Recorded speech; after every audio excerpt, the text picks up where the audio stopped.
Welcome back. It is your day in court with Bruce Hagen and Ray Giudice. My name is Todd Cowart. You're listening to Extra 106.3.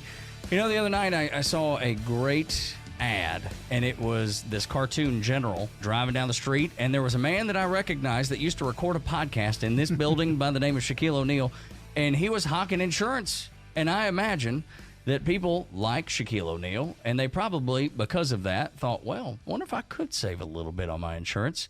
Went to their website and said, you know what? Geez, they are quite a bit cheaper than my big-named auto insurance.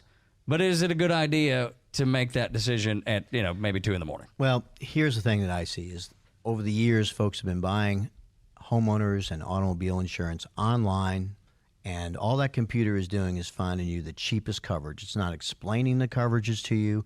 It's not explaining to you why you might want a $100,000/$300,000 liability policy in case you are distracted and rear-end somebody and cause them great harm, or why you should get the minimum, the 2550 policy, so that you can get that little tag sticker, at the back of your car.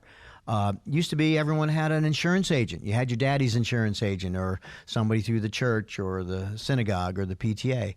And, of course, that agent was going to make a little commission on what he or she sold you, and maybe there was a little incentive to sell you a healthier policy, but nonetheless, you at least got the options spread out on the table. Why do I want $1 million umbrella on my house when that's costing me $87 a month? What do I need that for? Well, you know what? It's really easy in today's world to cause $1 million injury. Yeah, and there's a type of coverage that Ray and I would tell you is the most important thing for every single person to have. That's called uninsured motorist coverage. It's also under-insured motorist coverage. First of all, there are a lot of folks riding around now who don't have insurance. They may have had it to get their car tag, but they stopped paying, or they just don't have enough insurance to cover it. If you have the sort of injury that's going to keep you out of work for a month, or require you to have any kind of surgery, or spend any time in the hospital, the chances of you going beyond the minimum limits policy that the other driver is likely to have are almost certain, right? And so you can't control how much insurance the other driver has who hits you, but you can control what you have. And it's really as simple as this. However much liability insurance you purchase, liability insurance is something that says, if I cause a crash, how much insurance coverage is there to protect my assets and pay anybody who's harmed by my negligence. Well, however much liability insurance I get, I can have an equal amount of uninsured motorist coverage. And you should, number one, get as much liability coverage as you can afford, and then get every last dollar of uninsured motorist coverage, because it is the most important thing. It follows you wherever you go. You could be out of the car, walking as a pedestrian, getting hit on a bicycle. It's going to follow you and anybody who's in your car. Mm-hmm. And there's 2 types of uninsured motorist coverage. That's right. There's what's called AddOn and SetOff.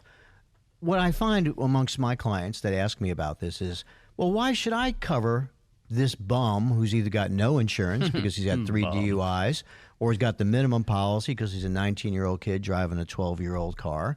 Why should I insure him through my policy? Well, what are you going to do? We're going to sue this kid and get a judgment against him, and he either files bankruptcy or moves to Mexico and is a surfer dude now? No, you need your own coverage, okay? You pay an extra premium. Percentage-wise, it's extremely inexpensive to get this U/M, as Bruce says, means both underinsured and uninsured, kind of 2 meanings. It stacks in some companies, so you can have a resident relative.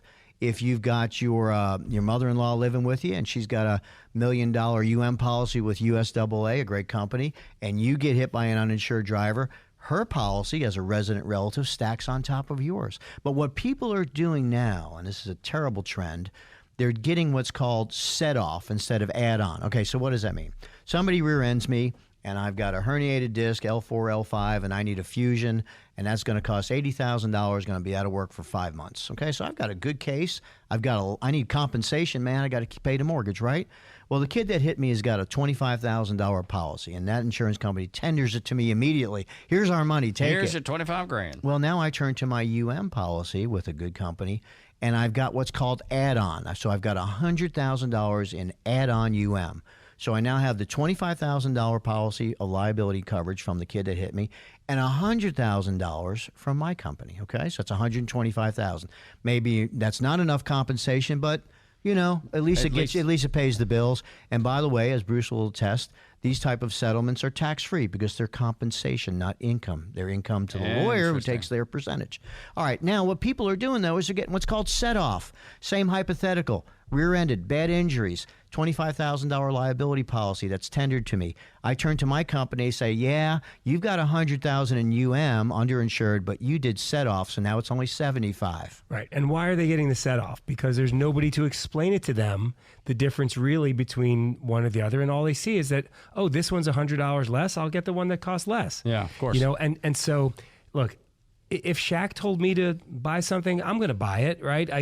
Especially if it's a big old pizza. I like Salon Pas. I like his pizza. Shaq will do any product. He's all over the place.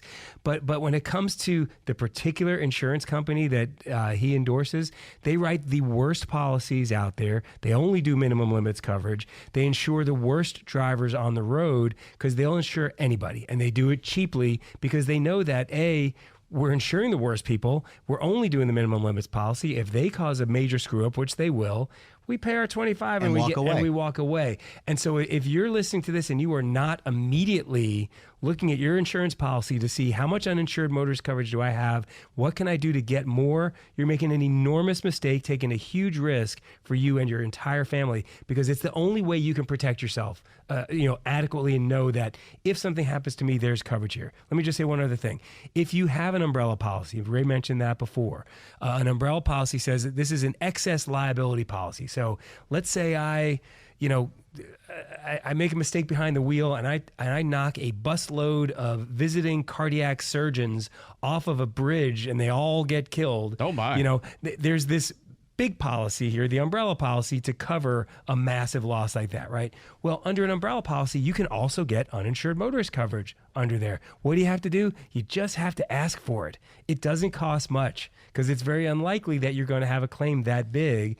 And yet it's the one thing that protects you from catastrophic type of loss, the difference between filing bankruptcy or the difference between having something there, a fund from which to recover, to be able to take care of yourself and your family if something bad happens Like to if you. you're with a regular agent, an Allstate or a State Farm or, just somebody that's, very reputable, are they going to steer you toward that? They're not. And they're not going to do it for several reasons, one of which is, especially with the captive agents, that their annual bonus structure is partly determined by the claims history of the people to whom they're selling policies. And there's another really good and important type of coverage called medical payments coverage, or MedPay. And it's a classic example. It costs almost nothing to get MedPay. If you have it, it'll pay your medical expenses. Doesn't matter if you have health insurance. There's no copay. There's no deductible. It just pays it outright, and it's a huge win for you if you have it. It's a win for everybody who has it. Even if you have health insurance. Yeah. Everybody's got usually a copay and a deductible. Well, MedPay can step into that gap. You can also use that MedPay coverage if you're in an HMO or a PPO that sort of directs you to certain medical providers. You can take that MedPay, if you've got, let's say, $10,000 in MedPay, you could get your own doctor. And right? it You got a costs, little it more costs next to freedom. nothing to get it. There's no downside. It's only helpful. There's no downside whatsoever. Yeah. But the agents who sold you that policy, if you're making a claim on your medical payments coverage, it dings them for their annual bonus. got And it. so that's why They steer they don't you away, necessarily... or they don't bring it up. I mean, they should, and the ones who are exercising good conscience and really care about their customers Yeah. will, because they know in the long run taking care of your customers makes sense. But the ones who are saying, hey, I just want to sell this policy, I really don't care if you're getting the coverage you need, they're not going to bring it up at all. Goodness gracious. This is the kind of information that you get here on Your Day in Court with Bruce Hagen and Ray Giudice. If you have legal questions that you need the answer to, if they can't help you, they'll find someone who can, or steer you to someone who can. Bruce, how do we get a hold of you if we need you? It's Bruce at Hagen-law.com. You can call me at 404-522-7553. When we do our initial interview, I'm going to ask you, how much uninsured motorist coverage do you have? Right. Do you have medical payments coverage? How much? Help yourselves. Help yourselves now before you need it, because once you've been in the wreck, once you're injured, it's too late at that point. I'd be happy to look at anybody's deck sheet, your declarations page. You can take a picture of it and text it to me. Okay. I'm not an insurance agent, but I may either steer you to somebody or say, look, here's some glaring defects in your policy based on my experience of folks coming to me and say, Mr. Giudice, what are we going to do? And I'm going, well, I don't know. I can't help you because you didn't buy enough insurance. I'm not trying to sell insurance. I'm just trying to get folks insured. But you can call me, Ray Giudice, 404-964-4185. Come by the office, have a cup of coffee. There you go. Or RayGLaw.com is easy to get a hold of him. He doesn't golf. He doesn't fish. He doesn't have hobbies. He works. That's what he does, and he'll be there for you just as the same way that Bruce will as well. I do golf. Yeah, right. Okay. All right. So you do have one hobby other than working. You've been listening to Your Day in Court with Bruce Hagen and Ray Giudice here on Extra 106.3. Make it a great weekend.